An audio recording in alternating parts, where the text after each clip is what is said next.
Okay, thank you very much, and thank you for the invitation. I'm not actually going to be talking about my work in the Mediterranean region today, but of course it's very pertinent in the context of some of the conversations and also very relevant to what I am going to talk about, which is really bringing the focus back to the UK specifically and looking at the way, and other refugee receiving countries, if you like, and looking at the way in which some of the experiences we've been hearing about and the very gendered experiences of persecution and forced migration have been interpreted in international refugee law. And it basically is based on work that I've been interested in for a long time, and work that, as was said, I've been involved in since the mid-late 1990s.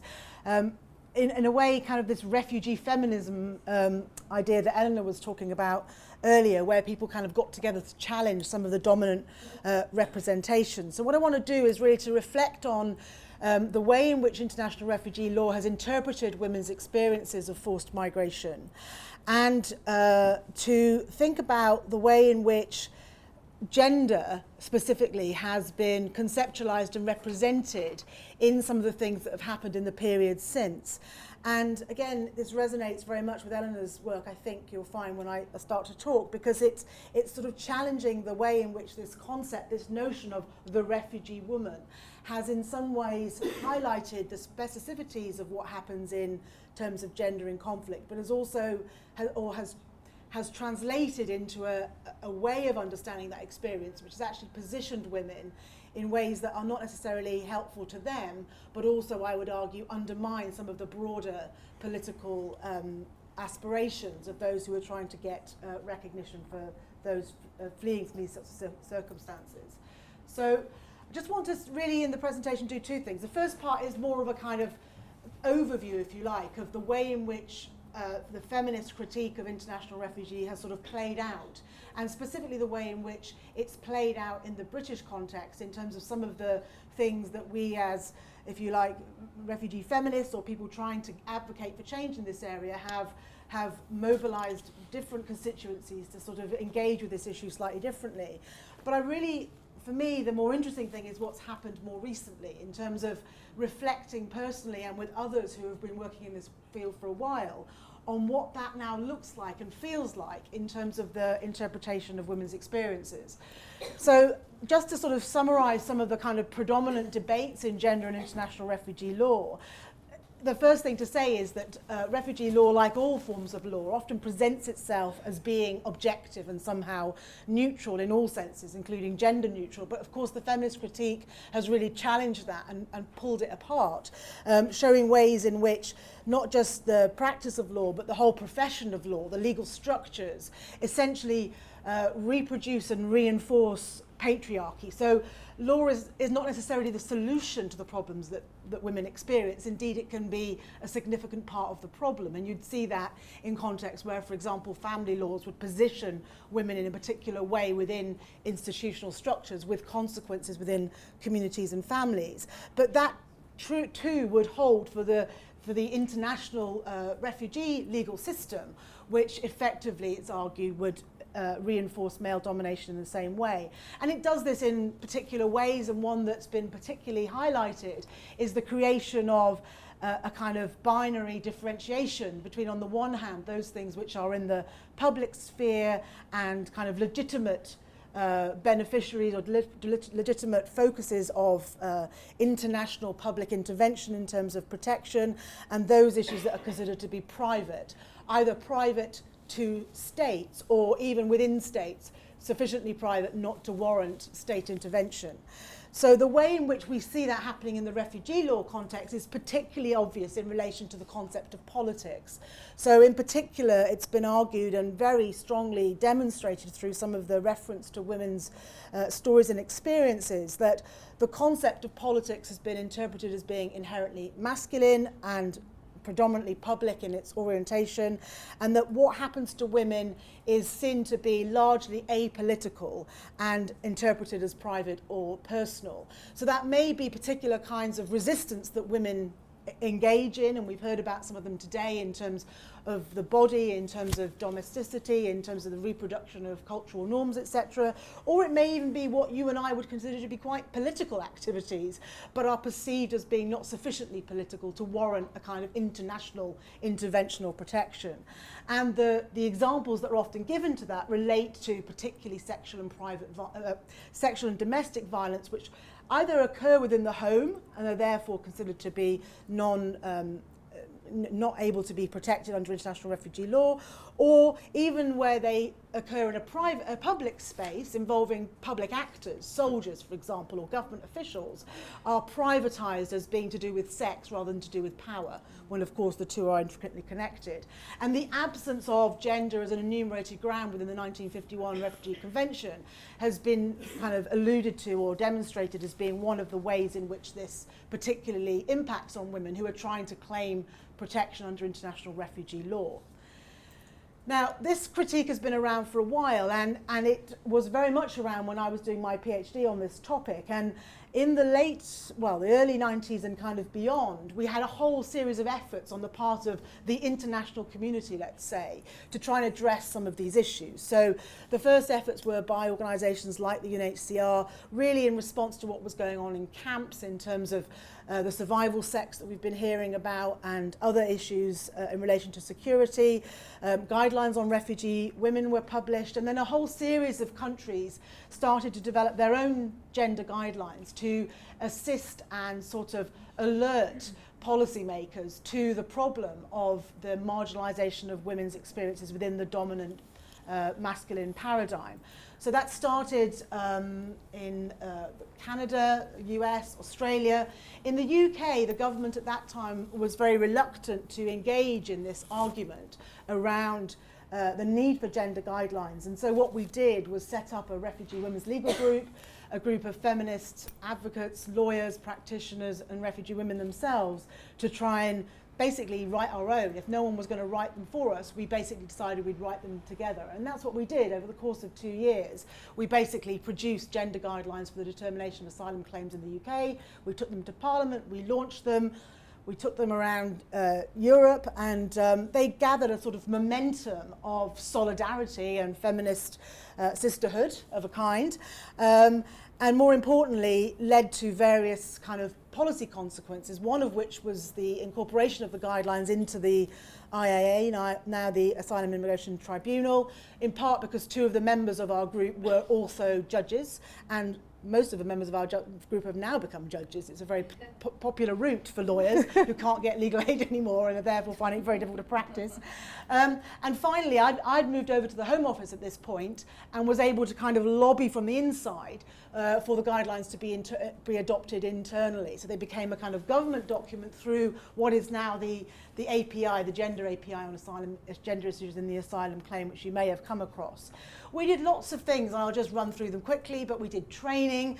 We were working with a load of organisations, some of which are very much in the frame now in terms of taking this work forward. Refugee Action, Refugee Women's Resource Project. We managed to persuade the Home Office to start gendering its statistics to try and look at outcomes, although they don't anymore. And there was a whole series of case law decisions in the mid-90s and early 2000s around some of the issues that we were concerned about. So particularly Sharia and Islam around whether women could be considered as a particular social group. I feel very strongly that was a political case, but that's another story. And fauna around the issue of FGM. Lots of initiatives around particular things like FGM and trafficking, most notably.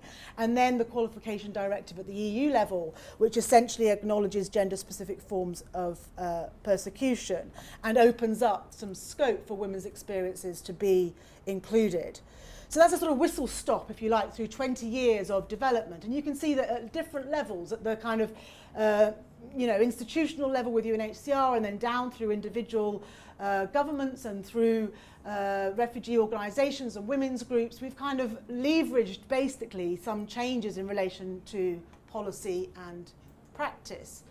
But, and it's a very big but, and it's in purple, of course, because it sort of needs to be, it's a kind of limited story of success. It's one of those things when you're doing a ref impact case study where you'd like to kind of claim all sorts of positive outcomes as a consequence of these activities.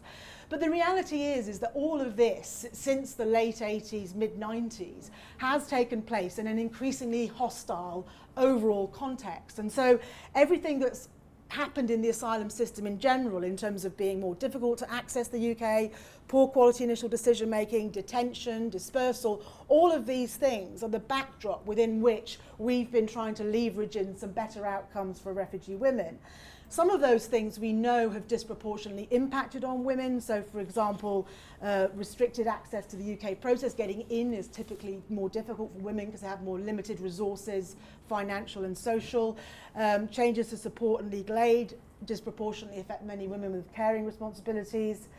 And more importantly, I guess, the evidence of women's experiences just simply not being taken into a gap. So, and I'm sure we'll hear about this in the film that follows, this gap between what's supposed to happen. If you took the gender API to account, you think that everything was fabulous. And then you see what actually happens in individual cases for all sorts of different reasons, not least the fact that women don't fixate on dates in necessarily the same way that the Home Office requires, issues of credibility, and not narrating or framing your case in a way that fits with people's perceptions of what you should experience. But what I want to suggest in the kind of remainder of my presentation is there's something bigger and more worrying for me that's actually going on beyond the practical, the kind of broader policy context. And that is the failure, almost single-handedly, to develop a gendered analysis of forced migration. The failure to understand that actually gender affects both women and men. It's a relational concept. It's about power. It's about the way in which gender relations, roles and identities shape the experience, and not just about women as victims. And what we've seen has been the kind of development through these different policies and through these different advocacy efforts of refugee women as innocent and vulnerable victims of male, and specifically black and Muslim violence, which creates and sustains, I would argue, a very problematic hierarchy of oppressions. And that's really what I want to focus on for the rest of the presentation. So I realise that's quite a controversial thing to say. We all should be whooping with joy that there are refugee women's organisations, etc., etc. And I don't want to, for 1 minute, sort of downplay the importance of some of those organisations, because as has been said by Eleanor and others, what they do is they negotiate and narrate a certain narrative in order to be able to access resources. And those resources are hard-won, difficult to get to, and basically you need to play whatever game you can play in order to get access to them. So there's not a kind of, blame game in terms of suggesting that that shouldn't be happening. I understand entirely the reasons why it does. But we have ended up with a situation where we have what Susan Niebuhr would call the problem of exclusionary inclusion. And by which what she's basically saying is, it's gone a bit weird, sorry, that this category of refugee women includes the experiences of women on the one hand, but it includes them in a very particular way, which effectively serves to exclude certain types of experiences and certain kinds of violence. It particularly ignores the ways in which gendered norms and power relations are politically and legally maintained, which are a very big part of the story as to why women experience what they experience in particular ways. And it often is associated with a very disproportionate focus on culture and religion rather than patriarchy, especially in relation to Muslim women. And this is something that Leah Basil's argued very strongly in her own work. It doesn't look at the ways in which women's experiences and gender are predetermined by different kinds of identity. That might include race, it might include class, age and sexuality.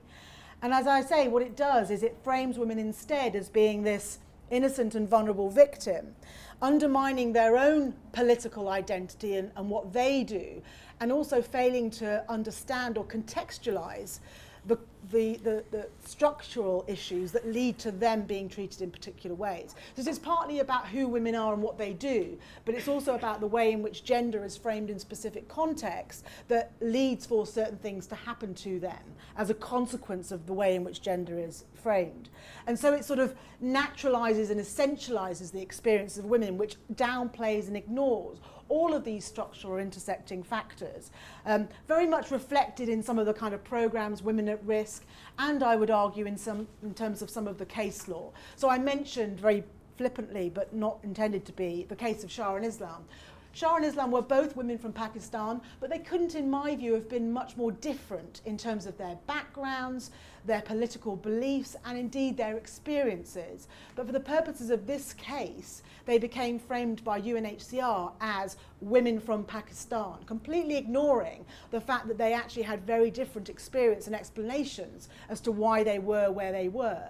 But they were co-joined because UNHCR and others thought that the precedent setting of having women as a group was more important than the nuance of their particular experiences. So why has this happened, and what are the consequences? Well, one of the reasons why it's happened is that it's been easier to mobilise support for women who are seen as victims of male violence than for refugees in general.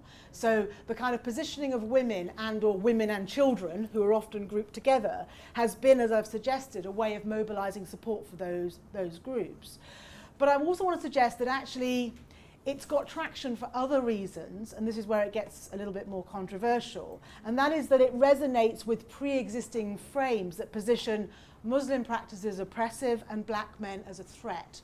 And because it does that, it's not challenged in the same way as some other kinds of frames might be. It very easily gains tractions in some context. Now, it does it in quite a complicated way, and one of the things that I'm doing at the moment is working with feminist refugee scholars in 7 countries apart from the UK to try and devise a new project where we really map out the way in which this has happened in different countries. Sweden, Turkey, South Africa, Australia, Canada, the US, very different context, because I would say that the way in which it maps out in those different contexts reflects very much the kind of the politics of that particular country in relation to the countries that those women are coming from. It's not a kind of universal framing. It takes quite nuanced forms. So, for example, Guatemalan women fleeing domestic violence get status as political refugees in the US. They don't get, women fleeing domestic violence do not get political status here in the UK. So it's partly to do with the relationships between countries as well as, but the point is that women are positioned in a particular way in that broader political narratives. And I really like the work of Gayatri Spivak, and I'm sure others of you are familiar with it. And when she says, white men are saving brown women from brown men, I think that really holds up in this context. And it's this idea that by granting status, refugee status, to the other, in this case the refugee woman fleeing the oppressive Muslim black man, you can show yourselves to be good when it comes to gender, in the same way as, I guess, way back, people granted refugee status to people fleeing communism, so they could show that they're kind of, their colours were on the right side in terms of the politics of all of this. So in other words, what I think this current situation reveals is that these kind of very particular representations of male violence in the context of international refugee are premised on these differences between us and them, between Western women and a racialized and exoticized other. And it serves a purpose that goes beyond providing protection to women. It's about saying, our country's values, particularly in relation to gender, are good and yours are bad. And that's why we see women fleeing violence that is attached to Islam, rightly or wrongly, being granted protection, and also FGM victims are granted protection. We much more rarely, the Guatemalan case is an exception, see women fleeing domestic violence. That's because domestic violence is so prevalent in our own societies, and by recognising that, we would also have to reflect in on how patriarchy impacts on women's experiences of violence in our own countries. And what that also does is, as I mentioned earlier, fail to take account of the fact that these dominant gender norms and stereotypes also bind men to particular identities and statuses, roles and responsibilities. I was going to talk a bit more about that, but I'm not. I'm going to flick through men. Doesn't that make a change? But I can give you the slides. But essentially there's starting to be some work around sexual violence against men, but also around how kind of norms of male sexuality mean that men who don't conform, for example, who are gay or perceived to be gay, can experience very extreme forms of violence because they challenge what is expected in that particular context. So really just to conclude, where next? As I say, I don't want to kind of undermine the efforts of everybody, myself included, who've been trying since the 1990s to kind of make women more visible. And I think there is a kind of acknowledgement that migration is both gendered and gendering as a process. Lots of people have done that work, not just in relation to refugees, but also, of course, in relation to migration more generally. But I do think there is a very problematic emphasis, overemphasis, if you like, on the experiences of women rather than the way in which gender shapes the experience, and on adding women as a discriminated group rather than understanding how gender shapes those particular outcomes. And more importantly, I guess, it's this problem of positioning women as the victims of male violence, which not only undermines their own agency, but also requires other men to be the persecutors in a way. So I'm really interested in thinking, and of course there's a significant gap between policy and practice. So it's really about understanding gender as a relational concept rather than simply a kind of outcome. Understanding how gender intersects, as Yuval Davis and others have said, with other elements of identity, class, caste, race, religion, sexuality, to avoid the kind of cultural essentialism that we see in relation to women's claims. Understanding the context within which those claims are made. I did a report for the Country of Origin Information kind of advisory group, and it's very obvious that country of origin information doesn't in any way capture gender in individual country context. It says this is what happens to women, but it doesn't explain any of the kind of legal, social, political, economic frames within which that violence occurs. And just to conclude, I would again go back to Leah Basil on this and say that as much as we don't like what happens to refugee women in the process, we have to avoid fighting sexism with racism. And that's what you see in the asylum process writ large. And the danger is that some of our narratives around refugee women, as necessary as they are, actually feed into and reinforce certain stereotypes about refugee men, which actually undermine protection for everybody. Thank you. Thank you.